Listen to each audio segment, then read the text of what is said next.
je félicite l'association Afavra qui montre qu'à Vaux-en-Velin, les Vaudais se prennent en main et anticipent même sur certains politiques en ce qui concerne 130 années de l'histoire de France. J'ai pu évoquer lors d'un précédent conseil municipal la question de l'Algérie pour la construction d'un travail commun entre les deux rives sur les massacres d'un peuple qui ne demandait que la liberté.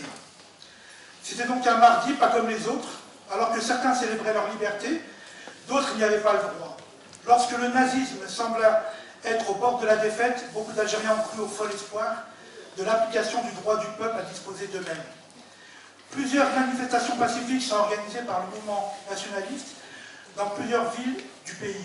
Des slogans pour l'indépendance se faisaient entendre. De « Vive l'Algérie indépendante » fusaient dans la foule.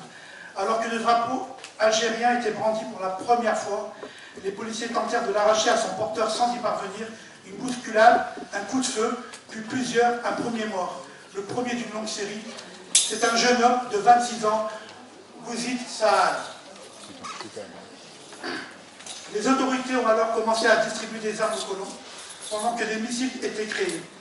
Kateb Yassine, alors lycéen, à Sétif, écrivait « C'est en 1945 que mon humanitarisme fut confronté pour la première fois aux atroces des spectacles. J'avais 20 ans, le choc que je ressentis devant l'impitoyable boucherie qui provoqua la mort de plusieurs milliers de musulmans, je ne l'ai jamais oublié. Je témoigne que la manifestation du 8 mai 1945 était pacifique. Cela s'est terminé par des dizaines de milliers de morts. Selon les autorités françaises, il y a eu 103 Européens morts et 1500 chez les musulmans. Selon les autorités algériennes, 45 000. Et selon les autorités américaines, et j'ai terminé, selon les autorités américaines, on évoque 20 000 morts.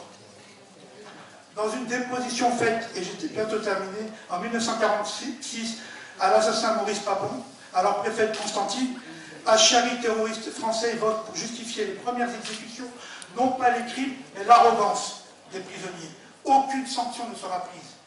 L'actualité me commande de rendre hommage à une juste, Madame Germaine Tillon, qui a fait son entrée hier au Panthéon. Pour Germaine Tillon, résister, s'engager, c'était combattre pour l'essentiel, à savoir la dignité de la personne humaine. Et merci à elle pour avoir réussi en 1957 à surseoir aux exécutions capitales des condamnés à mort qui étaient sous l'autorité de François Mitterrand, ministre de la Justice à l'époque, qui n'acceptait pas une Algérie libre. Donc non seulement il serait bon de donner une subvention exceptionnelle pour l'association Afavra, mais il serait aussi bon que nous nous rassemblions tous ensemble pour ce qui est peut-être le début d'un travail de vérité sur 130 ans de domination coloniale.